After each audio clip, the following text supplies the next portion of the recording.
Carly Newberg sighed and closed the thick book on government contract law that took up most of her desk. It was time to go home. She was in her office at the school where she worked as a law teacher, but it was for one of the law firms for which she also did research work.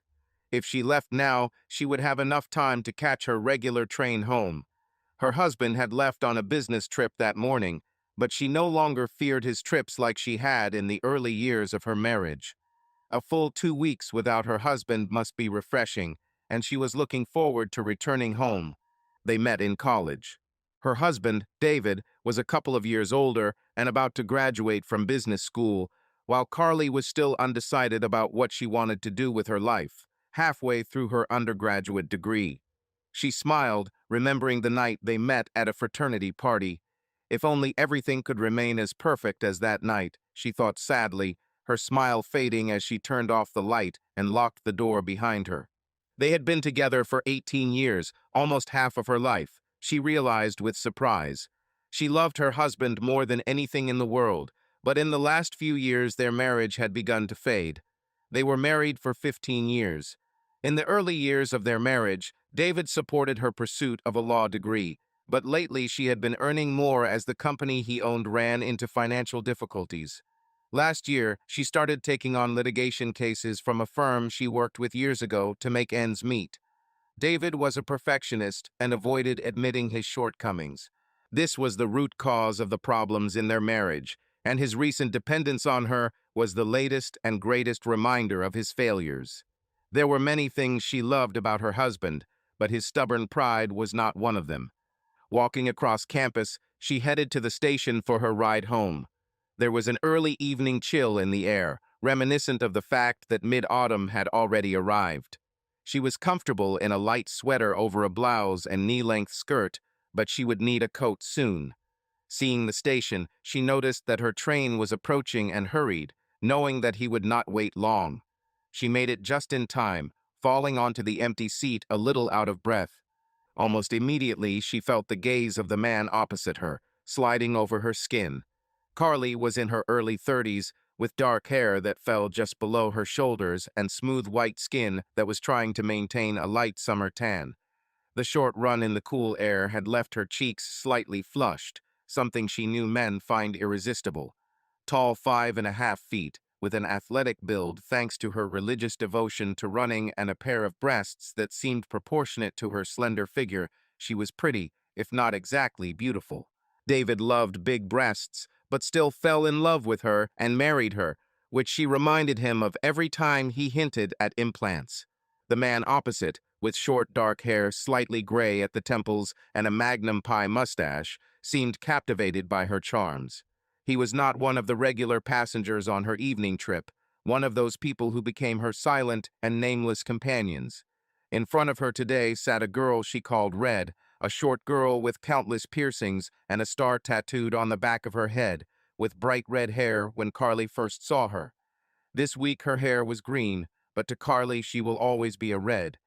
On the other side, behind Magnum, sat Big Beard, an older, balding man with a scruffy beard. He had a wedding ring on his finger, and she always wondered how his wife let him get by without trimming the thing. There were a lot of people she recognized, but Magnum was definitely new. Turning her blue eyes back to him, she blushed under his bold gaze and nervously showed her dimples. He also wore a wedding ring, but looked more than willing to forget about his wife for one night if the opportunity arose. While reading her book, she often glanced at him, becoming nervous under his unwavering gaze. She was not afraid of a crowded train, but would change her seat if there was a free one. As the train began to make stops, she said goodbye to the faces she knew, knowing their stops as well as she knew her own after all these years. As soon as another seat became available, she moved, but Magnum's gaze followed her. The closer the train got to her stop, the more she prayed that it would get off soon. Relief filled her when he stood up a few stops before her and got out. Even from outside the train, he looked at her until the train left. Getting off at her stop, she ran to catch the bus that would take her home from here. She had her own car, but traffic and parking in the city were a nightmare, so she rarely used it to commute to work. Magnum's looks left her shocked, and she was still nervous even though she knew he wasn't there. It wasn't that she felt threatened by him, but he shared more than just a mustache with Tom Selleck. He was blessed with rugged masculine looks and broad shoulders. Carly had to admit that she found him attractive, and that was the danger. His gaze left no doubt in her mind that he was willing to share much more than just glances on the train. Although her marriage had been less than ideal lately, she had never thought about cheating on David. On the other hand, she was sure that most people don't plan affairs, they just happen. Well, nothing would happen between her and Magnum, no matter how many warm feelings his handsome face evoked inside her, despite the chill in the air. Entering home, she locked the door behind her and leaned back against it with relief. Safe inside, she hoped David would call tonight, even though he didn't check on her every night on his trips like he used to. Magnum's face kept popping into her head as if she had seen him before as she went to the kitchen to pour herself a drink. She pulled out David's good scotch and poured herself a strong drink, downing it in one gulp. He really doesn't look much like Magnum. It was the mustache that made her make that comparison, but his face was just as handsome and familiar. Maybe she had seen him on the train before, but she didn't think so. Either way, he was gone now, and it didn't seem likely that she would see him again, which meant her worry was in vain. It was a small part of her that was worried that tonight would be the last time she would see him, which made her drink another glass.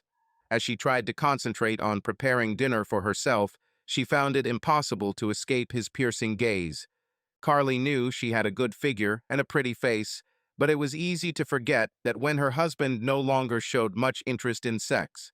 As she cut vegetables for a little stir-fry for herself, she began to wonder who he was and why he showed such obvious interest in her. She couldn't imagine herself cheating on David, but the feelings that another man's interest aroused in her were amazing. Thinking for a moment, she couldn't remember the last time her husband had looked at her with such desire. When dinner was ready, she ate in the living room while watching TV. Switching channels, she found no relief, only reminders of her admirer. Everywhere she looked, from the local newscaster with a mustache to the Jeopardy host who looked different after shaving his mustache, she found vivid reminders of the man she called Magnum. In the end, she switched to a children's channel, but could not watch it for long because it caused her pain. Turning off the TV in disgust, she put the dishes in the kitchen sink and went upstairs to her office. Shortly after marrying David, they bought this large 4-bedroom house filled with dreams of the children they would raise here. As Carly walked into what was supposed to be the bedroom for one of her children, she felt a sadness wash over her that hadn't happened in years. For her, law school seemed like something to do while she waited to get pregnant, but she became a member of the state bar and began working full-time at a firm before being forced to admit that something was wrong. David supported her, said that he was ready to do whatever it took, but how quickly everything changed when her doctor said that the problem was not with her, but with him. Her husband refused to accept any kind of defeat and could not bear to ask for help. Suddenly, he said, they didn't need children in their lives. Carly loved him enough to not press the issue, but now that his interest in her had waned and he was spending more and more time on the road trying to save his failing company, an empty house was her cruel reward. Every day of her life, she wished that the problems were in her so that they could at least try some of the treatments. She shook her head, thinking about some of the things people had said to her. "Oh, Carly, you're so lucky that you can travel all the time and not have to worry about kids." Or, "You have such a great figure, Carly. I wish my figure was the same as it was 20 years ago, but I don't. Got back into shape after having kids." Are you lucky? Wonderful figure. People could be so stupid sometimes. She knew that none of them meant to be offensive, but if they knew how much pain her comments caused, she was sure she would never hear them again. Sitting down at her computer, she logged into the school's secure server and downloaded the files she needed to review for tomorrow. These are going to be a busy few weeks, and every little bit helps. If they fail to settle one case, she may have to spend several days in court on top of classes and other work. But trying to concentrate on work was useless. With an empty house and thoughts of a stranger who had shown interest in her, she began to wonder if it was too late to have children. Shaking her head, She stood up to pour herself some wine. Carly loved her husband more than anything in the world, despite his foolish pride that cost them so much. But tonight her thoughts were leading her down a dangerous path. With a glass of wine in hand, she returned to her home office and closed her work papers. Despite being so busy, her heart was not in the right place tonight. While checking her email, she read a message from her sister inviting her to dinner this weekend. She smiled, thinking about her niece and nephew and the opportunity to spoil them again. When she felt depressed due to the absence of her own children, her sister's children always received pleasant surprises from their favorite aunt. Where had she seen Magnum before? The more she thought about it, the more sure she was that she had seen his face before, and it wasn't on the train. Checking her browser history on the page she had been reading a few days ago, she immersed herself in exploring the site and was finally able to temporarily take her mind off questions about who Magnum was. When she was done with the website, she left her office for the night, turning off the lights. After running the bath, she checked her figure in the mirror, taking off her clothes. Her friends were right. She did look much the same as she did 20 years ago, but she would give almost anything for a C-section scar or a stretch mark from the woman who gave birth. Submerging herself in the warm, soothing water, she dipped her head below the surface and emerged, tucking her wet hair behind her ears. At the beginning of their marriage, David gave her everything she wanted, but lately she felt horny and unsatisfied all the time. Carly was never shy in bed, one of the things that helped her win over her prince, and had no problem taking care of her own needs. She had other men before David, but none after meeting him. Some of her craziest fantasies included a faceless second man joining them in bed, and she smiled as the fantasy filled her mind. When the second man appeared with Magnum's face tonight, she gasped and quickly opened her eyes.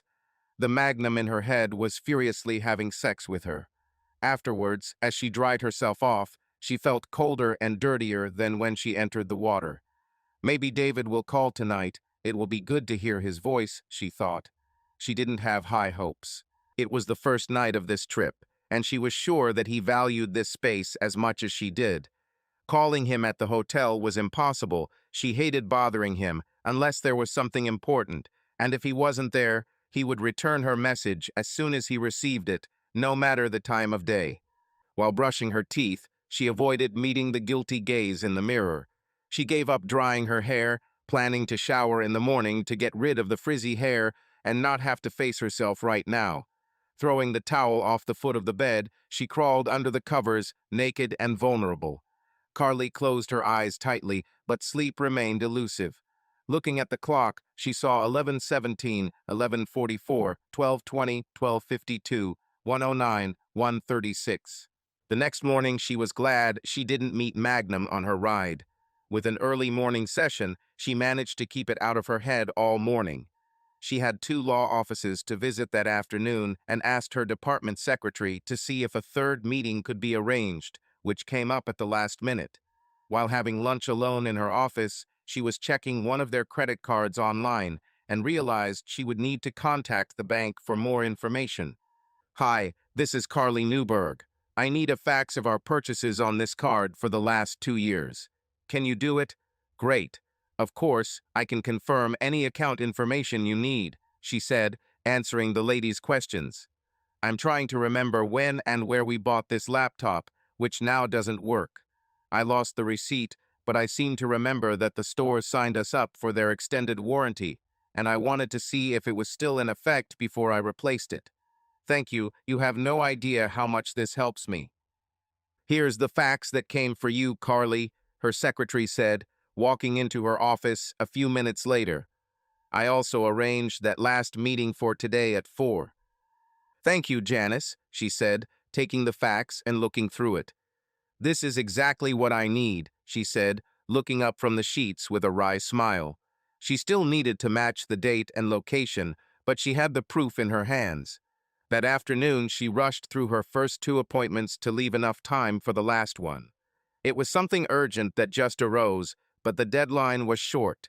She had less than 2 weeks to get this case in order, and her most important client was counting on her. Heading to the last meeting of the day with documents that needed to be reviewed in her bag, she was greeted by the company secretary and invited into the office where she was expected. "Carly, it's good to see you again. Janice said you had something important to discuss with me. I hope nothing serious," said her friend and colleague Charlie Dunn, standing up to greet her. Her first job out of law school was at Charlie's firm, and he always cared about her. On the first day of dating, she was very nervous, but he joked about how similar their names were, which immediately calmed her down. "I don't think so, Charlie, but you're an expert on this sort of thing, so I was hoping you could take a look at it," she said, taking a folder out of her bag. "Let me read," Charlie said, picking it up and looking into her eyes before he began to read. He nodded as he read and looked up several times, shaking his head, as if pondering the legal significance of what he had read. "I guess you're going to try to make this hold up in court?" he asked. "Yes," she said with a nervous smile. "Well, it looks perfect," he said, nodding his head. "Even with the recent changes in circumstances?" she asked. "No such conditions were provided there. The agreement is clear and precise," he assured her. "I'm sure you can win this case with your eyes closed, but you know that I'm always ready to help if you need it." "Thank you, Charlie," she said, now smiling with relief. "I was hoping that I could hire you to help me with this matter." "Well, then you got me. Barbara and I both took the rest of the week off to look after our grandchildren, but if you'd like to stop by tonight, I'm sure we can put together a good deal in a few hours," he said. "You're the best, Charlie," she said, standing up to hug him. "There's a lot more to it than that, trust me, but I need to do my research first. I should have all the details by Thursday evening." "It sounds good. How about 8? The kids should be in bed by then, and we'll have plenty of time to discuss everything," he said. "See you then," she said, putting the folder away on her way to the door. Carly had been confident before meeting Charlie, and now she was confident that they could win the big thing. Of course, he was her friend, but she knew that wouldn't stop him from giving an unbiased opinion. She was confident they would have something good by Thursday. Meanwhile, she planned to check with several other experts on the subject. It was unlikely that they would find anything that Charlie might have missed, but like any good lawyer, Carly prided herself on being prepared, and this case was too important to allow the unexpected to get in the way. It wasn't until she boarded the regular train home and met Magnum's gaze that she thought about him again. Her meeting with Charlie left her in a good mood, so he didn't bother her like he did yesterday. Giving him her sweetest smile, she tucked her hair behind her ear and sat a few rows ahead of him, smiling to herself as she blushed. There was no reason why poor Magnum shouldn't have had some fantasy material given what she had done with him last night. "Carly, nice to see you again. Janice said you had something important to discuss with me. Hopefully nothing serious," said her friend and colleague Charlie Dunn, standing up to greet her. Her first job after graduating from law school was at Charlie's firm, and he always took care of her. On the first day of dating, she was very nervous, but he joked about how similar their names were, which immediately calmed her down. After dinner, she sat in the living room, looking through her interior decorating magazines. This was her hobby, which she did in her free time. Their beautiful, clutter-free, child-free home drew compliments, but what would she give for the box overflowing with toys in the corner that would look completely out of place? She decided that she would redecorate some of the rooms when David returned home. Carly tried to focus on the patterns and color schemes, but there were too many sad thoughts running through her head, and she soon burst into tears. Closing the magazines, she went to bed early. Tomorrow she had to go for a run before work, and she had to get up a little before 6. The next morning she got up at dawn. Putting on a tracksuit, she ran out the door with a bottle of water. Following her usual route, she pushed herself and was soon covered in sweat, despite the cool autumn morning. It was just her and the sidewalk, no sad thoughts or tempting strangers. Finishing the run in a near-record time, she ran a second, smaller lap before entering the house to shower and get ready for work. It was another busy day with classes in the morning and visits to several law firms in the afternoon. There was so much to try to fit in that she made several evening appointments, so they could quickly review the big case with her. So far, none of them had found any potential difficulties that Charlie might have missed, and they assured her that there was nothing to worry about. Carly knew she couldn't be too careful when it came to the lawsuit, but the fact that all the news so far had been good allowed her to relax a little. Taking the much later train home from her evening's meetings, she yawned and began to think about bed. She felt someone's gaze from the side, and before she turned her head, she already knew that it was Magnum. The first evening she had wondered where he had suddenly come from, but now he was here again, hours after her usual trip. There was no doubt in her mind that he was stalking her. As long as they were in a crowded public place, she wasn't too concerned. He continued to look, but she did not smile at him that night. There was no reason to encourage him even more. Relief filled her as he got off at his usual stop. Even though he was gone, she still kept looking over her shoulder nervously the rest of the way home. When she returned home, she decided to take the car tomorrow, despite the traffic jams. This will make it easier to get to Charlie's after work. Instead of going home first, she could go to him immediately after the last meeting. The early morning and long day had left her tired. Climbing into bed after a quick dinner, she felt excited again, even after her frightening encounter with Magnum. It wasn't that she was afraid he would hurt her, but she was afraid of what pursuing him would lead to. His greedy gaze dominated her thoughts and made her excited. Would she be able to hold out until her husband returned, or would she give in to his silent suggestions? The next morning she drove to work by car, glad to avoid her silent admirer. That was the weirdest part of it all. He looked at her non-stop, but never said a word. His eyes made his intentions clear, and she was sure the other people on the train must have noticed it too. If he had approached her on the first day, she would have rejected him immediately, but now he was wearing down her morals day after day, plunging her into fantasies.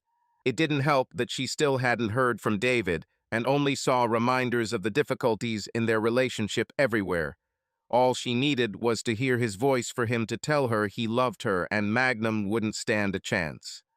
What kind of husband goes away and doesn't call his wife for almost a week, she thought angrily. Her morning classes passed in a blur. While eating lunch alone in her office, she closed the door and cried until there were no more tears left. With that out of the way for the time being, she got ready for the big afternoon. As she walked to her car, ready to leave for her first meeting, she felt her skin crawl and knew he was looking at her again. Looking around with a challenge on her face, she challenged him to show his face. As she got into the car and drove away, she prayed that he wouldn't be able to follow her. At one point, she didn't see him in the parking lot, but she knew he was there, and it shocked her. After the last meeting of the day, she called Charlie and asked if she could come a little early. He heard the fear in her voice as she explained what had happened over the past few days. "Come in, my dear," Barbara said, greeting her at the door with her arms already open for a hug. "You're safe here with us. This terrible man cannot harm you here," she said in a soothing voice. Carly looked up to see Charlie standing a few steps away with a worried expression on his face. Her parents now lived in Florida, but here, with these old friends, she felt almost at home. "I brought a folder to study," she finally said. "Leave her to me, and I'll deal with it tomorrow," Charlie said, and she nodded, grateful for the opportunity to lighten her load. "I fed my grandchildren before bed, but our dinner is still being prepared. You will have dinner with us," said Barbara. It was a statement, not an invitation, although Carly would have gladly accepted it. Over dinner, she opened up to her friends, finding solace in their sound advice. They both offered to do whatever they could to help her, but she assured them she could handle it. Tonight, she needed to lean on the people who loved her. Tomorrow and the day after tomorrow, she would cope on her own. After a few laughs and many tears, she stood up to leave, feeling that she would always be indebted to her friends for their kindness. "You should stay with us tonight," Barbara said as Carly stood up, looking for her bag. "Oh no, I can't impose," she said, feeling guilty for dumping all her problems on them. "Nonsense," Barbara shook her head. "We don't have any free beds with the grandkids here, but you can share the bed with me and Charlie can take the couch for one night." "Really, it's not a problem," Charlie quickly added. I'm so grateful for friends like you, but I'll be fine as soon as I get home, she said. Well, I don't like it, Barbara said, looking at her husband and waiting for him to act. She shouldn't be alone at a time like this. If we can't convince you to stay, let me at least walk you home, Charlie said, and his wife smiled and nodded. Please, you've already done more than enough this evening, she said. We can't force you to stay, no matter how much I want to, Charlie sighed. Will you call when you get home so we know you're okay? I promise, she said, smiling and hugging them goodbye. She tried to hold on in front of her friends, but the road home terrified her. Left alone with her demons, she fought to maintain control. The desire to turn off the road and cry almost overwhelmed her. She knew David wasn't going to call, and she knew Magnum would be looking for her tomorrow. Most of the time, she thought she knew what she was going to do, but every day that little part of her heart, which was uncertain, became more and more. When she got home, she looked around for a long time before getting out of the car and quickly heading towards the house. Frantically searching through the keys in a hurry, she began to cry before she found the right key and slipped inside. Frantically setting off the alarm after locking the door behind her, she leaned against the door, breathing heavily. Before calling Charlie, she forced herself to take a few deep breaths, which calmed her down. As soon as she hung up, she went to the bathroom and ran a bath. The next day, she left the car at home. This meant that she would probably meet Magnum again, but after a night of soul-searching, she was no longer afraid of him. No amount of his looks could make her do what she didn't want. Her day followed its usual routine, classes in the morning and meetings in the afternoon. Having finished her meetings earlier than usual on Friday, she caught the regular train home. Where is he? She thought, looking around the carriage. She waited to run into him, but he was nowhere to be seen. It was for the best. Meeting him again would be dangerous. Carly knew exactly what she wanted to tell him, but it was easier this way. The drive home was the most relaxing I've had all week. She could read her book in peace without anyone staring at her. From her train station, she made the short walk to where she was waiting for the bus. He was supposed to arrive any minute, judging by her watch. Still worried about meeting him, she looked around at the other people waiting for the bus until she was sure he wasn't there. Entering the bus, she felt completely calm. After a short ride, she got off and waited for the bus to leave before crossing the street. With no traffic in either direction, she took a step onto the road and stopped. Magnum. He stood across the street, giving her his now familiar piercing gaze. Suddenly, all the words she wanted to say to him disappeared from her mind as fear overtook her. Taking a step back, she walked up the street. Turning her head to look across the street hopefully, she saw him there, keeping pace with her, his eyes locked on her. She cursed her decision to wear heels today, knowing that she had no chance of escaping him. They were getting closer to her house, and she was on the wrong side of the street. Carly didn't know what to do. Should she continue walking to the gas station on the corner, or go to the neighbor's house? Once in front of her house, she noticed that Magnum had stopped several houses back. At that moment, she was sure that he knew exactly where she lived. Either he was offering her a safe path, or he was setting a trap. Her mouth went dry and butterflies fluttered in her stomach. Reaching into her purse for her keys, she ran across the street to the safety of her home. Magnum followed her down the driveway at a safe distance. On the threshold of the house, Carly dropped her nerve keys and turned to see him a few steps away from her. "Who are you?" she demanded. "I'm not going to hurt you," he said, raising his hands and taking a step back. "I asked who you are," she said in an angry voice. "My name is John Smith," he said. "Yes, of course," she snorted. "And I'm Jane Doe. What are you doing?" she asked anxiously, pressing her back against the door as he reached into his coat. "It's just my wallet." "Look," he said, waving his wallet. "See for yourself," he added, throwing it at her feet with a soft throw. "Stay there," she said, crouching down to take the wallet, keeping her eyes on him. She took the opportunity to pick up her keys. Opening his wallet, she pulled out his Maryland driver's license, and sure enough, it said John W. Smith. Even his photo seemed to undress her with his eyes. "Okay, John Smith, what do you need?" I think it's obvious, he said with a smile that was all too familiar, catching the wallet as she tossed it back. I'm married, she said, raising her hand to show off her wedding ring. Me too, he said, showing her his ring. Was your marriage everything you dreamed of? He asked in a bitter voice. I don't want anything to do with you, she said, ignoring the wetness between her legs. Are you sure about this? He asked, taking a step towards her. She saw that he was waiting for her to say stop, but she never did. He stood right next to her now, and her fear evaporated.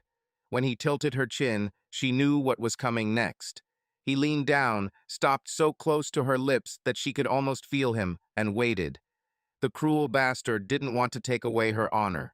He waited until the desire became unbearable, and she was forced to give it herself. As soon as their lips touched, he quickly responded. It had been years since she had been kissed like this, and she felt her knees go weak as John kissed her as good as Magnum in her fantasies. Carly was breathless when their lips parted, and she was delighted to see the promise of so much more in his eyes. They shouldn't have done it here where the neighbors could see them. Turning her back to him, she unlocked the door and walked inside on trembling legs. She didn't bother inviting him to follow her because there was no need to. Once they were inside, he grabbed her from behind and started kissing her neck. Leaning back with her eyes closed, she sighed with pleasure, basking in the hot attention she had been waiting for so long. They had sex, so long awaited. She suddenly felt vulnerable and ashamed of what she had done. Glove-thigh inside, she knew she was better than this, and wondered what had happened to the woman she once was. After what had happened, she didn't want him leaving to cause any difficulties. I knew from the moment I saw you that you were going to be hot, he said, grinning at her stern face. What we did here, it shouldn't have happened, she said evenly. But it happened, he said. You need to leave, she said as she walked away. Do I even know your name? He asked. Carly, she said before she could stop herself. She had already shared too much with this stranger. Carly, he repeated her name as if tasting it. That's a beautiful name. You're right, I need to go, he said, glancing at his wedding ring. But is this what you really want?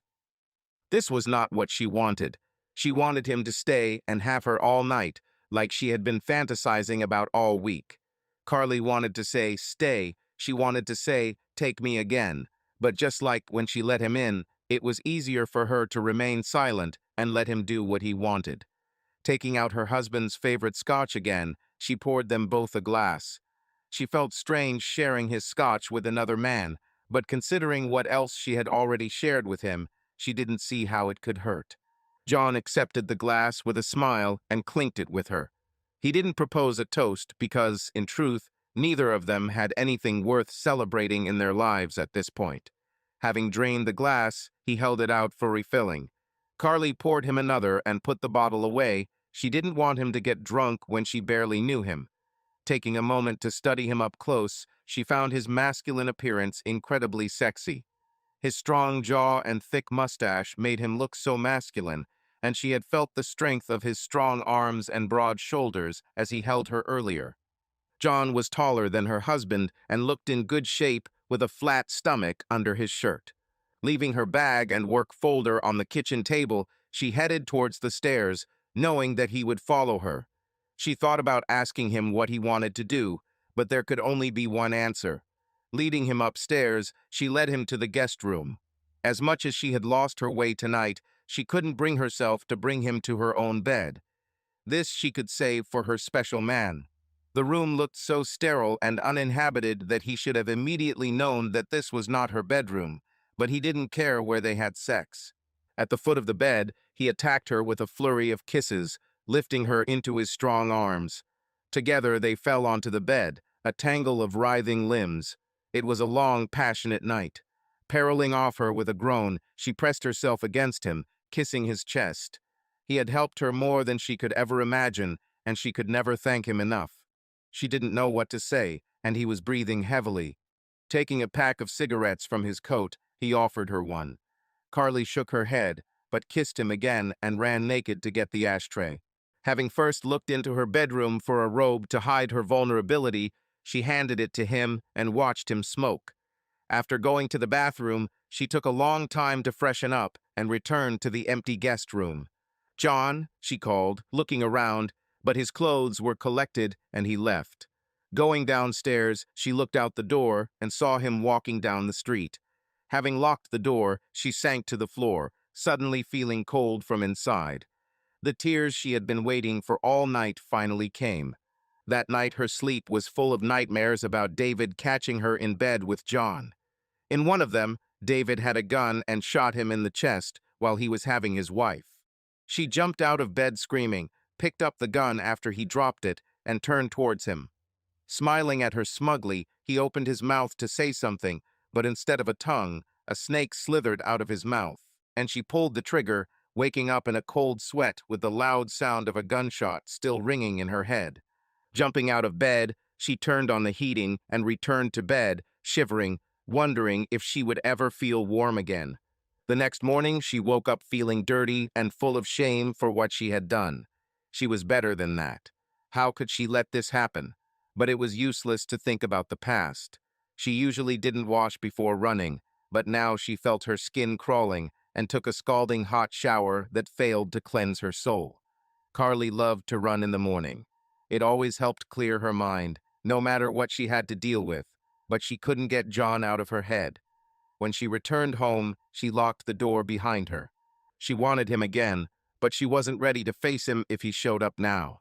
In her master bathroom, she filled the bathtub, ready for a long soak. She immersed herself in a bath of warm water that reached almost to her neck, adding more hot water as it cooled. Carly wanted to stay there all day while she struggled with her emotions. Submerged under the water, she held her breath until her lungs began to burn and her head began to spin. Breaking out of the water, she gasped for air, ready to face what her future would bring. Once dry and dressed, she called her sister to let her know she'd be arriving a little early. She still needed to buy a surprise for the kids and stopped at a toy store along the way. Usually the thought of visiting a toy store made her sad, but today was different. Now, with special gifts for her niece and nephew, she made the hour-long drive to her sister's house, arriving a few hours before dinner. Her sister Cindy greeted her at the door with a hug and immediately knew something was wrong. The children ran up to greet their Aunt Carly with a kiss and a hug, and then ran off to play with their new toys. Cindy and her husband Steve invited Carly in, and although they could see something was wrong with her, they knew they would wait until the kids went to bed to ask questions. They sat in their sister's living room, drank a glass of wine, and talked. When it was time for Cindy to finish preparing for dinner with Steve, Carly went downstairs to play with the kids. After dinner, the five played a board game until it was time to put the kids to bed. After receiving another kiss and hug in gratitude for the gifts, their father took them upstairs to bed. Carly smiled after them and then looked at her sister's serious face. "Okay, what's wrong with you, sister?" Cindy asked when they were out of earshot of the children. "Nothing," she said, but she knew her sister wouldn't buy it. "You're older than me, Carly," my sister began with a smile. "But you can't trick me that easily. Are you going to tell me what's wrong, or should I call my mom?" Taking a deep breath, Carly opened up and told her sister what had happened this week. By the end of her story, her sister hugged her and cried with her. When Steve returned, she briefly told him the story to explain their tears. He reacted with anger, ready to track John down and teach him a lesson for hurting the woman he considered his big sister. She made him promise not to do it, explaining that it was also her fault. It was nice to know that they were both ready to support her in any way. Why couldn't her marriage be as good as theirs? She thought with a little envy of her sister and her loving husband. David had once held her like that, she thought, looking at Steve's protective arm around her sister. Later, over a cup of coffee, when the tears had stopped again, they sat and reminisced about the past. Steve and Cindy were high school sweethearts and spent weekends on the town with Carly when she and David were first dating. They laughed about how one day their father unexpectedly came to visit and almost caught them together. The parents did not approve of Carly and David living together without marriage and would be furious if they found out that Steve was joining Cindy during her visits. At the time, it seemed like they would be together forever, But David no longer went with Carly to visit his sister and barely said a word to Steve the last time Carly invited them to dinner. Carly suspected that her husband was jealous of Steve because he gave Cindy two beautiful children, but never spoke about it. It was about 10 when Carly put on her coat to go home. Cindy tried to convince her to stay, but she refused. She assured them that she would be fine and invited them to dinner at her place the following Saturday. The drive home gave her time to think. The next week was very busy, but despite all this volume of work, she thought only about John.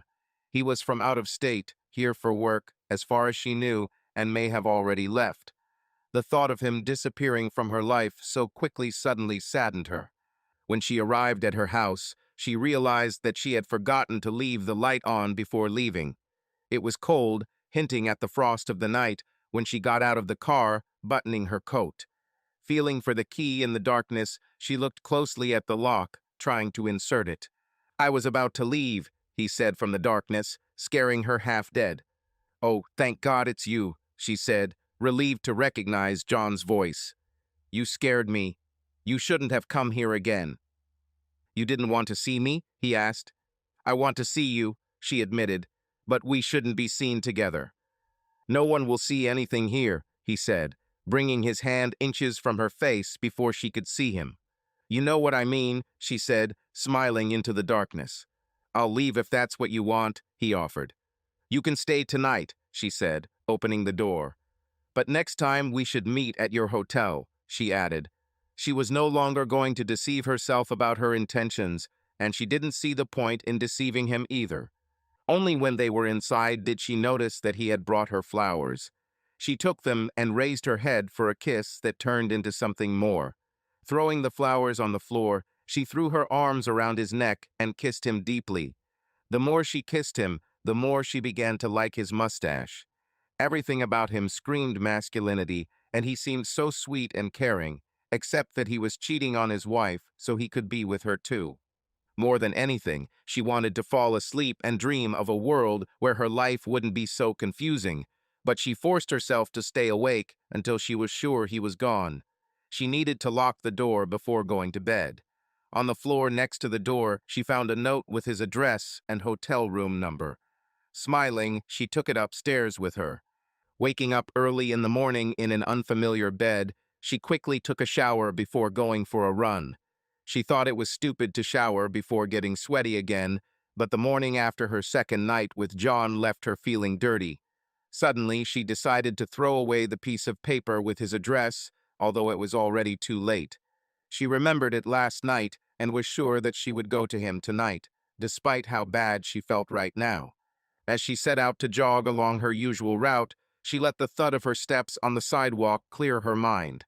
Concentrating on deep breathing and physical exertion, she forgot about John for a while. As her thoughts returned, she focused on work for the next week. She will conduct her usual classes all morning, and her afternoon will be filled with activities. There were so many meetings to attend and others yet to be planned that it was enough to keep her mind occupied beyond her novel. As that word flashed through her head, she paused for a moment, completely stunned. It had not occurred to her until now that this had become a romance. Once might have been a forgivable mistake, but twice, with no end in sight, it was an affair that would undoubtedly destroy her marriage. When she got home, she didn't shower right away. Going to the kitchen, she prepared herself breakfast and looked with disgust at the mess in the kitchen. After eating, she stayed in her workout clothes to clean the house, starting with the kitchen. Once she finished with the dishes, she went upstairs to remove the sheets from the spare bed for laundry and vacuumed downstairs until it was time to put them in the dryer. Engrossed in cleaning, she went upstairs and cleaned the bathroom, looking longingly at the tub, knowing that she would soon take a long bath. After the sheets were returned to the bed, she carefully looked around the room, making sure everything was in its place before heading to the bathroom for a well-deserved bath. Easily immersed in the warm water for a long swim, Carly sighed and closed her eyes. She thought back on her life with David and wondered where it all went wrong. Was there anything she could have done differently? Remembering all the good times they had spent together, she was overcome with an overwhelming sadness. Falling into uncontrollable tears, she plunged into the water up to her chin and hugged herself to drive away the emptiness and cold in her heart. Carly wasn't sure where her life would take her from that day on, but she knew her immediate future included visiting John for more forbidden sex. After a long bath, she wrapped herself in a warm, fluffy towel and went to her bedroom. Searching her closet for something to wear tonight, she let the towel slide off her slender body. Looking in the mirror, she twisted and turned, trying to find something that could turn her husband away. Lifting her medium-sized breasts, she wondered if maybe those implants he always hinted at could help, until she became angry. Carly was always attentive, which helped her in her career as a lawyer, and she knew that many other men before John found her athletic body attractive. Running her fingers over the birthmark, she knew it wasn't the problem. David admitted that he found him attractive the first time they made love. Her face couldn't be a problem either. She was a bit plain in appearance, with thin lips that she relied on makeup to enhance, and straight, unremarkable hair that was a dark brown, almost black color, but there were other features that made up for it. Bright blue eyes, smooth, creamy skin, and a pair of cute dimples made her look younger than she really was. Although she was 5 years older than Cindy, people often confused her with her younger sister. The more she thought about it, the more she was sure that the lack of heat in their marital bed over the past few years had little to do with her. To hell with him, she thought bitterly, he got what he deserved in the end. Tomorrow it will be exactly a week since he left on his business trip, and he has not called her yet. There could not have been a clearer sign of how little she meant to him. Once again, she told herself that she would no longer shed tears for a man who had not shown his love for her for so long. Tonight, when she returned, she would see if she could keep that promise. From her closet, she selected a scarlet top that showed off every detail of her modest cleavage. She didn't feel like wearing a skirt today, and while going through her trousers, she found the perfect thing, black leather trousers that she hadn't worn in years. They hadn't gone clubbing in a while, and the last time she remembered wearing them was to a Halloween party 3 or 4 years ago. She knew at first glance that they would still fit and remembered how they hugged her hips and butt. Perhaps even David would still find her attractive in them. Placing her top and pants on the bed for now, she applied some scented body lotion before putting on a red lingerie set. In the bathroom, she was ready for the finishing touches. A couple of drops of perfume, and she proceeded to apply it to her face. She didn't need much time, but she used a little blush to add color to her pale cheeks and a little eyeliner to highlight her eyes. Her lips were the feature she felt insecure about. Applying red lipstick to them, she smiled to herself and kissed the mirror, leaving a perfect trail of red lips on it, staring back at her. After blow-drying her hair, she used a curling iron to add some volume to the ends of her otherwise straight hair. Grabbing her purse and keys, she hurried downstairs, putting on her cute black shoes and coat before leaving the house. The hotel where John was staying was not far, but even a short trip gave her too much time to think.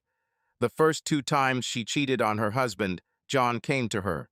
She was going to meet him tonight with one thing on her mind. Carly knew their marriage was already over before the first time, but that didn't mean it was easy. If he was already over, then enjoying herself with a man who made her happy was something she had to allow herself.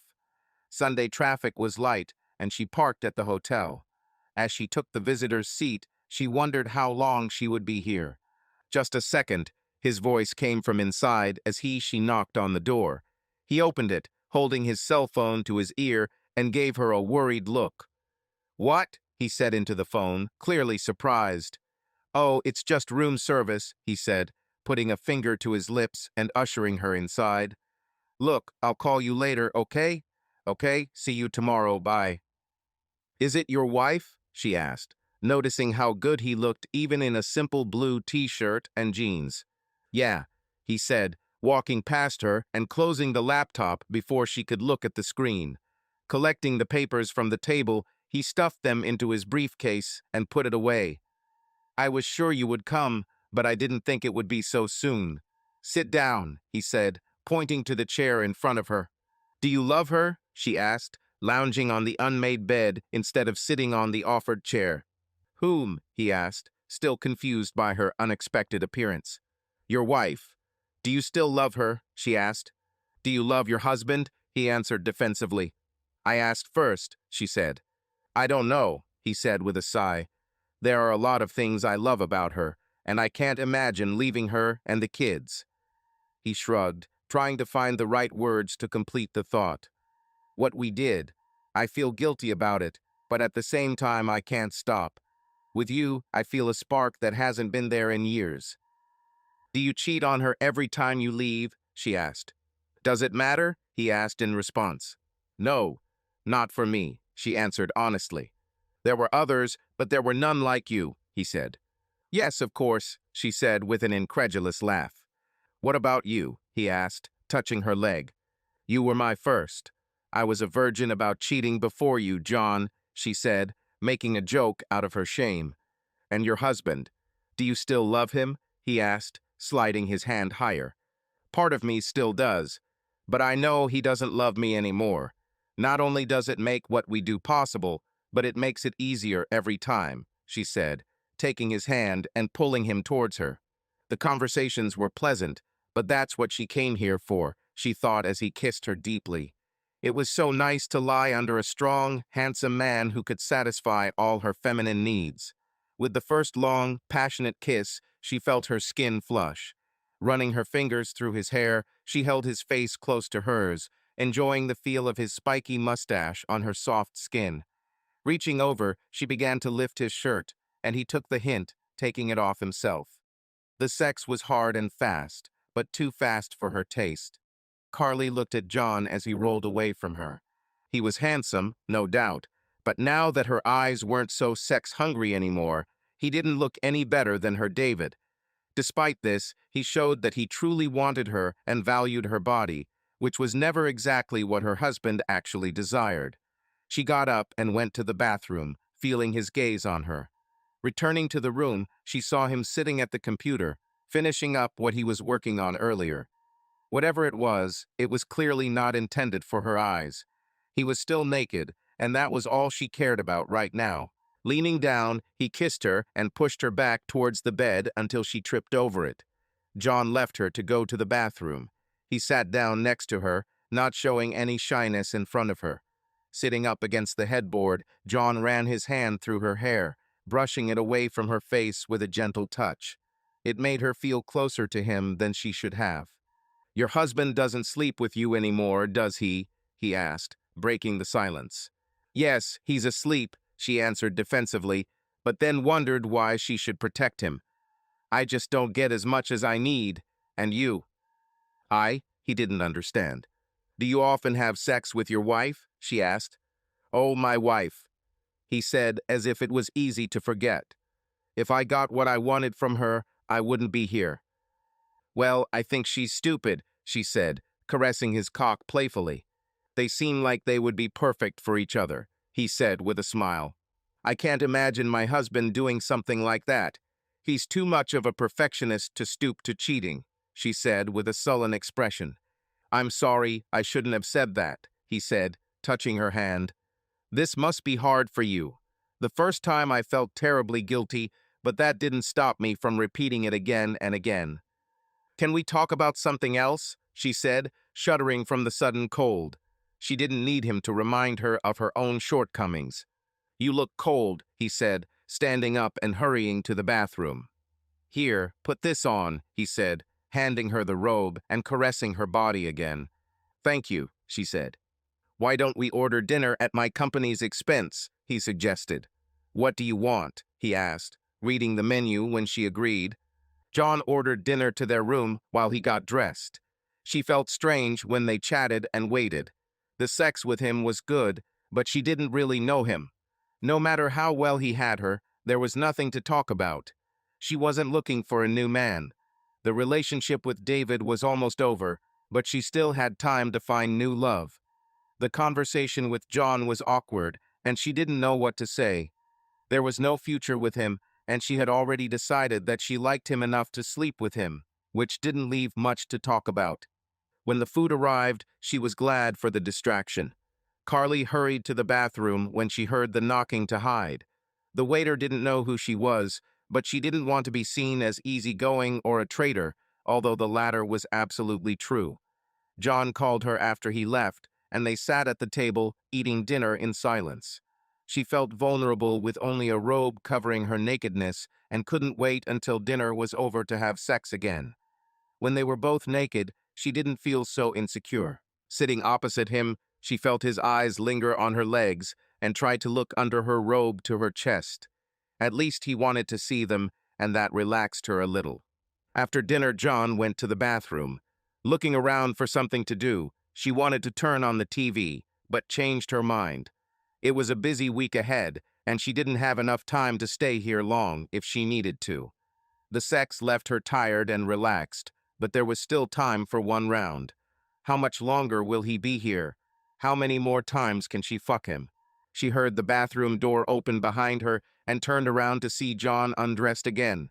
Standing up, she threw off her robe and stepped naked into his arms for a passionate kiss. Feeling her body melt against his, she closed her eyes, moaned and squeezed his firm buttocks with her hands. Without a word, she stood up and hurried to the bathroom. Her hair was disheveled and her face was glowing after passionate sex as she looked at herself in the mirror. Getting into the shower to wash off before heading home, she tried in vain to wash away the sins of the day with soap and water. With her eyes closed and her freshly washed hair clinging to her head, she let the water hit her face as she contemplated what the future held for her. 20 minutes later, she was no closer to a solution when she turned off the water and went out to dry. Returning to the room with a towel covering her nakedness, she collected her clothes from the floor. John was still naked and watched her movements with a smug smile that said he was great today and he knew it.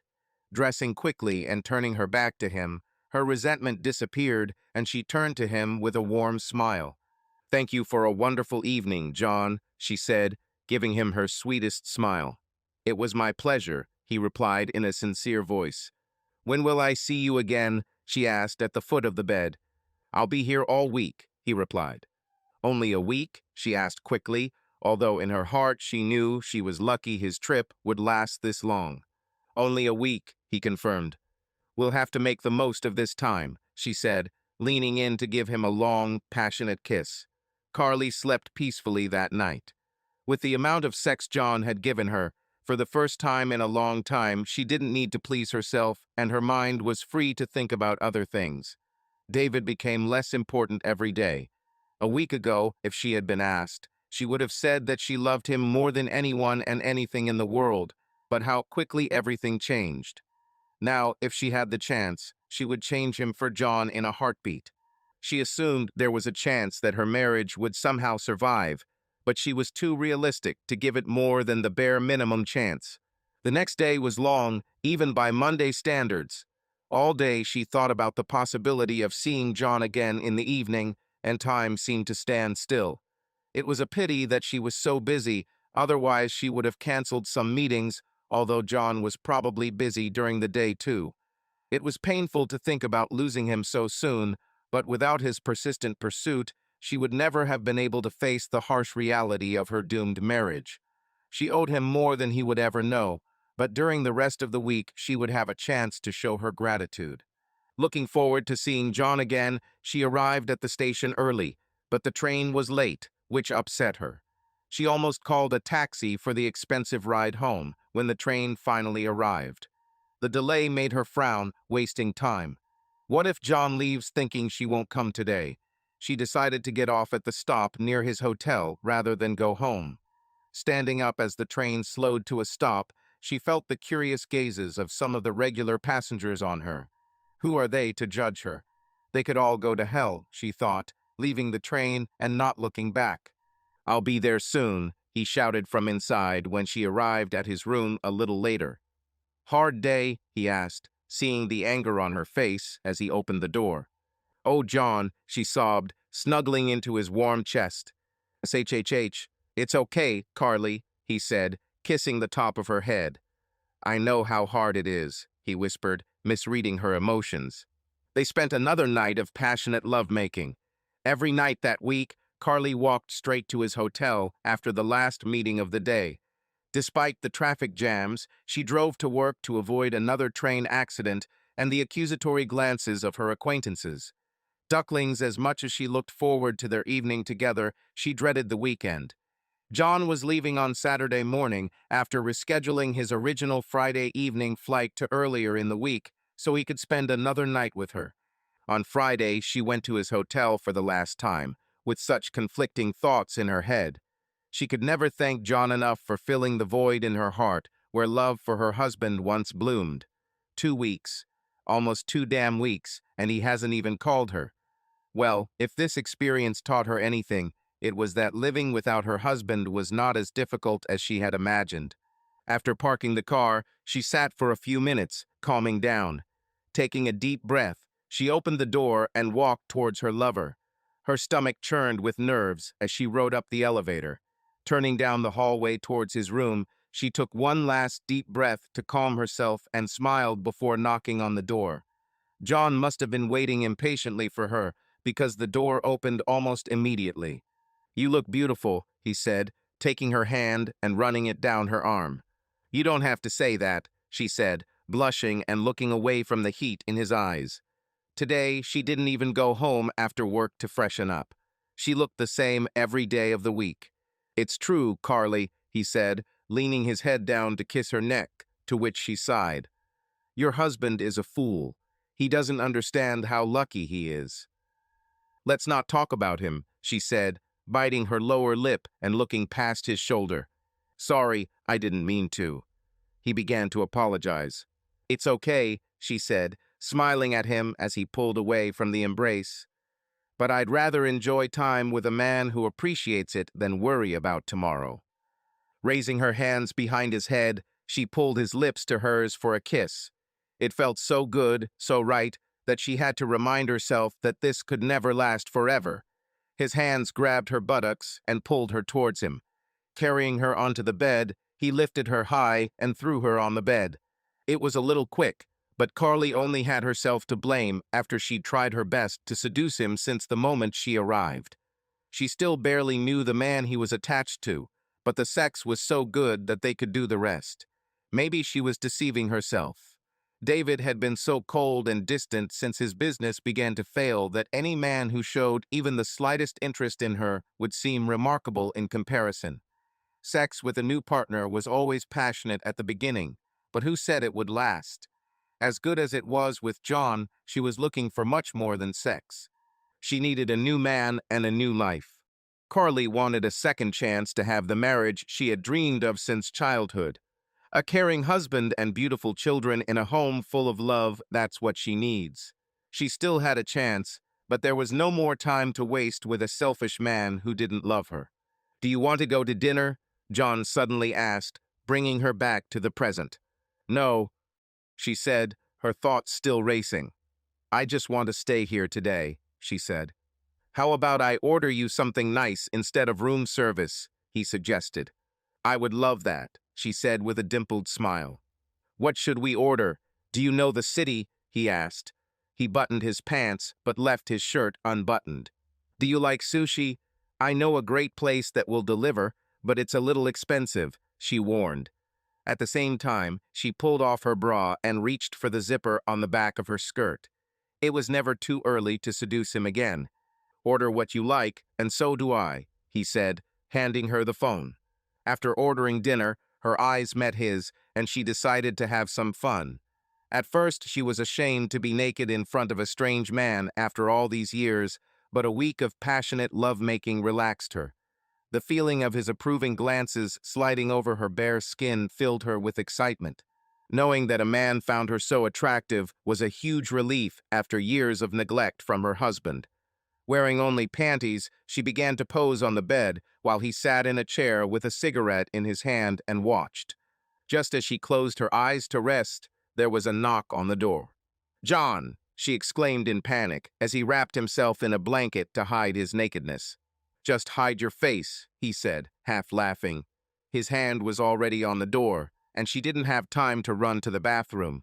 Burying her head under the pillow, she tried to curl up into a ball, but she knew the delivery man would still see her. "Just put it on the table. Sorry for catching us in the middle of something," she heard John say. "Ah, yes," the guy muttered, Carly felt her heart pounding as two eyes devoured her naked body. She heard John's buckle jingle as he reached into his pants for his wallet. "Here's your money," she said, and then there was silence for what seemed like an eternity. "Hey, here's your money." "Oh, sorry. Thanks," the guy said, and the door closed behind him a moment later. "Well, this guy got the best tip of the night today," John said, laughing next to her. "I can't believe you did this to me," she said, lifting the pillow from her head. Her anger was already evaporating, and the excitement of being seen took over her. "Relax, Carly. All he saw was an anonymous fine ass," he said. "He couldn't take his eyes off you, and who could blame him? The poor guy was probably hoping that I would invite him to join." "Damn you, John," she said, immediately starting to look for clothes. "It was just a joke," he protested.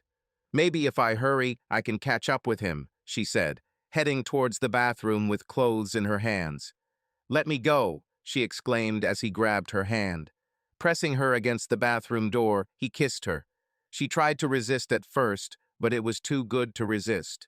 "Sorry," he said with a sad look in his eyes, apologizing for this and much more. "If you still want to leave." Carly dropped her clothes and jumped into his arms, muffling his words with kisses. Back on the bed, John had sex with her gently this time, kissing her tenderly and making her feel great. The food was left forgotten on the table while they made love. Afterwards, they sat naked, leaning their backs on the head of the bed and ate dinner. They were only sent chopsticks, and John was completely clumsy with them. After several unsuccessful attempts, when his chest ended up in the sauce, he looked at her helplessly. With sadness in his voice, John mentioned the early departure. She took the hint and led him into the bathroom for a warm shower together. Returning to the bedroom after drying, she walked past her clothes and lay down in bed, patting the empty space next to her. "What are you doing?" he asked. "I want to stay here tonight," she said in a low voice. "If it's not right, I'll leave, but I'm not ready to lose you yet." "Of course it fits," he said, lying down next to her. The next morning, he woke her up with a kiss. Smiling, she let his lips linger on hers. Even after last night, she was yearning for one more round before he left. Reaching towards him, she felt his shirt on and opened her eyes in panic. "No, John, you can't leave yet," she exclaimed, and tears welled up in her eyes.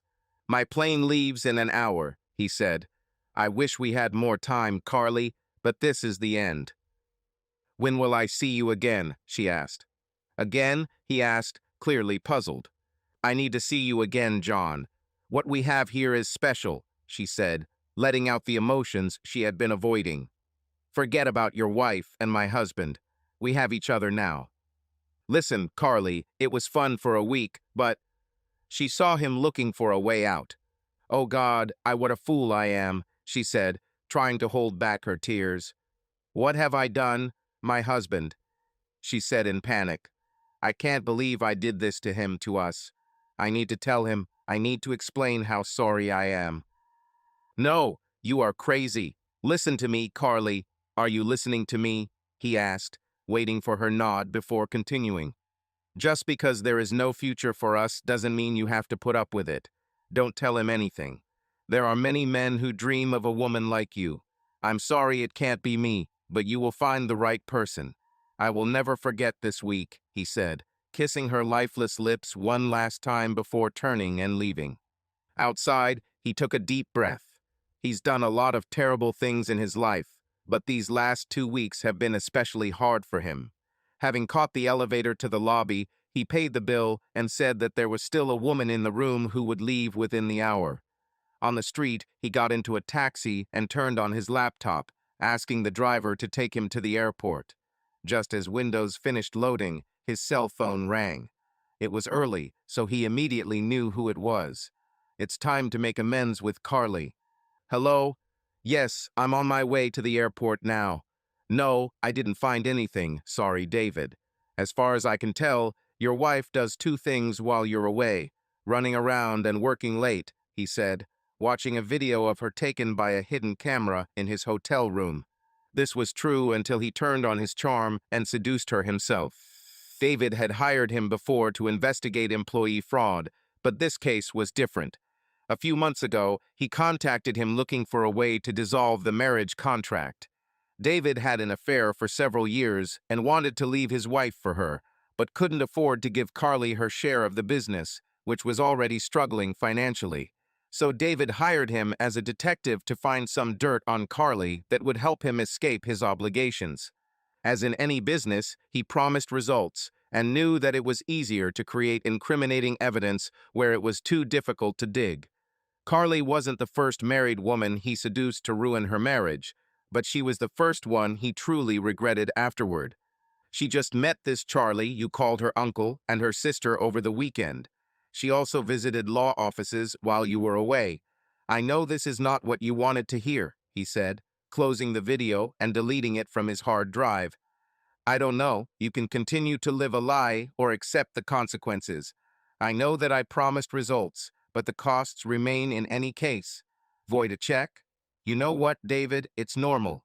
Next time you have a rat in your accounting department, go somewhere else. I hope you get what you deserve, he said, hanging up and turning off the phone. Looking through the photos he took, one by one, he deleted them. Poor Carly deserved so much better than that creep of a husband. He wished he could stay, but she deserved better than him. After removing the fake wedding ring, he organized his wallet and carefully hid the fake ID. It wasn't worth the risk of getting caught with him while boarding the plane. The airport was already in sight, ready to send him back to his empty life. Turning to look at the city, he hoped that Carly would take his advice and start a new life. As soon as the door closed behind John, a satisfied smile appeared on her face. Where are all the people who said she was wasting her time in drama classes in college now? She almost told him she loved him, but that might have been too much. Hopefully, this will be enough to keep him from telling David what happened, but it doesn't matter. Charlie told her there was no way out of this prenuptial agreement, and the best divorce lawyers in town agreed. However, it will be nice to see the look of complete shock on his face when she hands him the divorce papers and tells him that she knew all about his business trips. That first night, she realized that she had seen Magnum somewhere before. She refused to call him John because it wasn't his real name, and neither was Magnum. It was only while sitting at the computer that she remembered. Her husband had already used his detective agency to investigate fraud among employees. A few days before he left their website open on her computer, which triggered her memories. The question became, why is he following her now?